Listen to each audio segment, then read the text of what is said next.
الله أكبر الله أكبر أشهد أن لا إله إلا الله أشهد أن محمدا رسول الله حي على الصلاة حي على الفلاح قد قامت الصلاة قد قامت الصلاة الله أكبر الله أكبر لا إله إلا الله.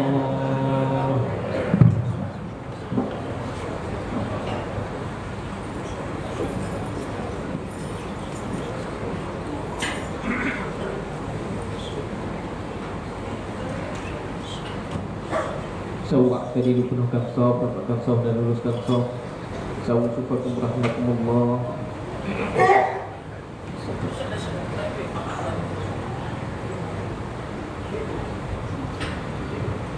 Allahu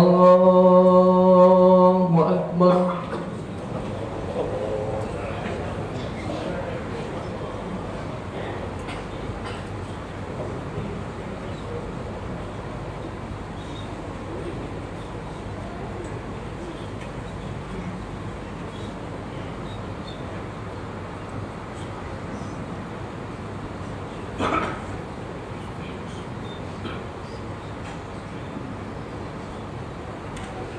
Bismillahirrahmanirrahim. Alhamdulillahi Rabbil Alamin. Ar-Rahmanir-Rahim. Maliki Yawmiddin. Iyyaka na'budu wa iyyaka nasta'in. Ihdinas siratal mustaqim. صراط الذين أنعمت عليهم غير المغضوب عليهم ولا الضالين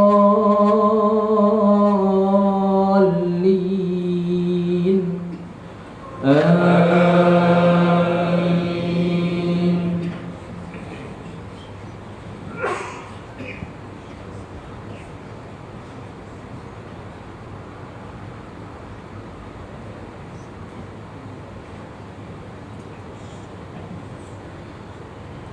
Bismillahirrahmanirrahim.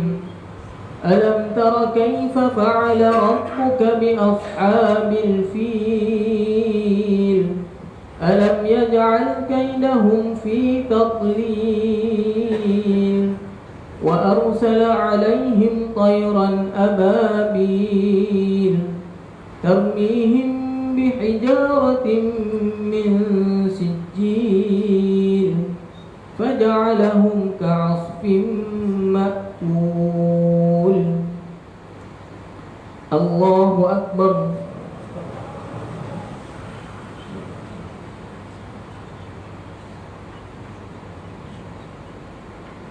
سمع الله لمن حمده. الله أكبر.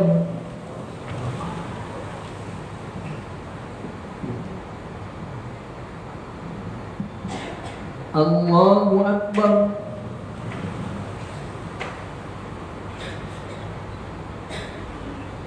Allahu Akbar.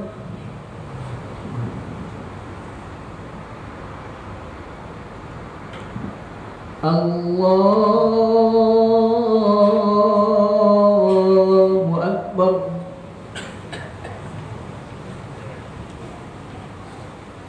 Bismillahirrahmanirrahim. Alhamdulillahi Rabbil Alamin. Ar-Rahmanir-Rahim.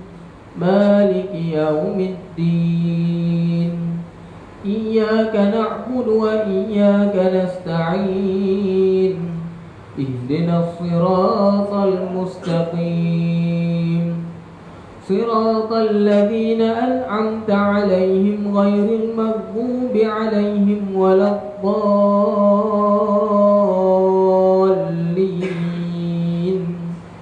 آمين.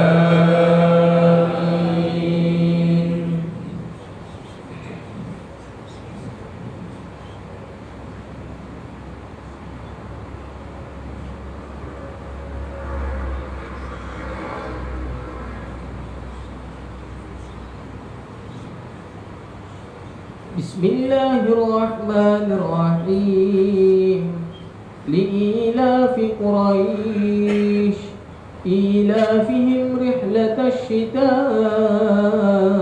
والصيف فليعبدوا رب هذا البيت الذي أطعمهم من جوع وآمنهم من خوف. الله أكبر.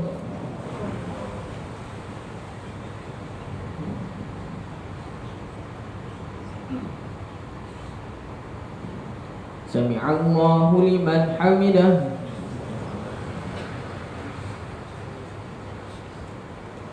الله أكبر.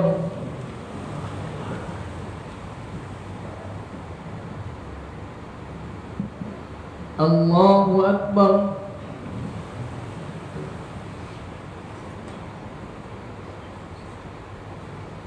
الله أكبر.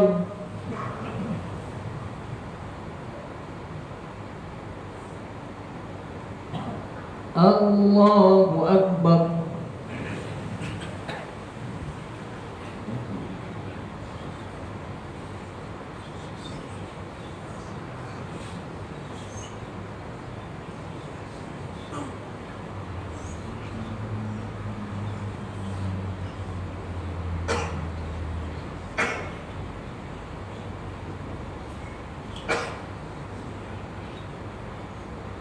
الله أكبر.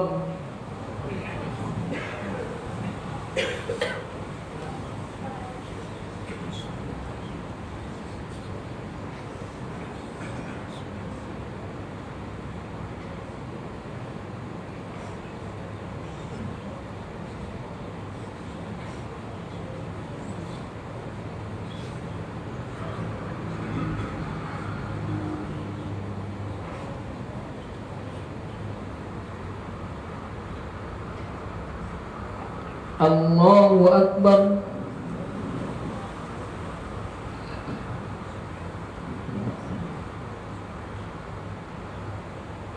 سمع الله لمن حمده.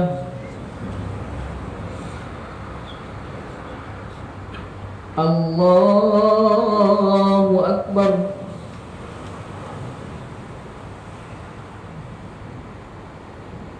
الله أكبر.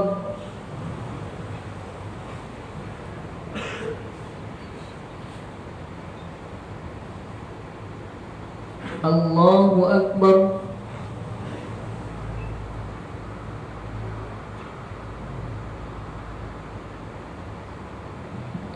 الله أكبر.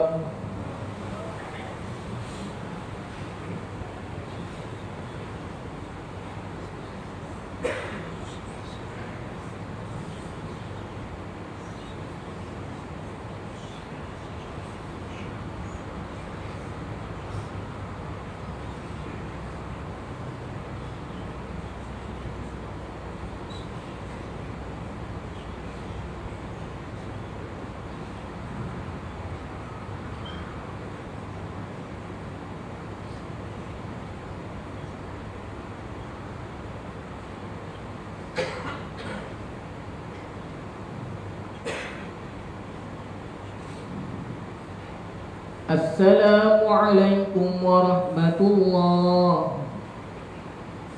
السلام عليكم ورحمة الله.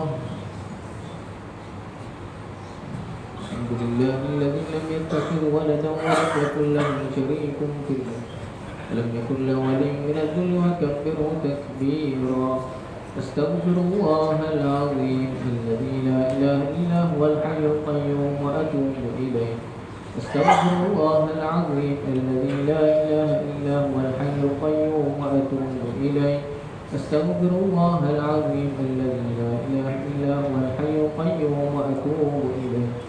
لا إله إلا الله وحده لا شريك له له الملك وله الحمد يحيي ويميت وعلى كل شيء قدير. لا إله إلا الله وحده لا شريك له له الملك وله الحمد يحيي ويميت وعلى كل شيء قدير.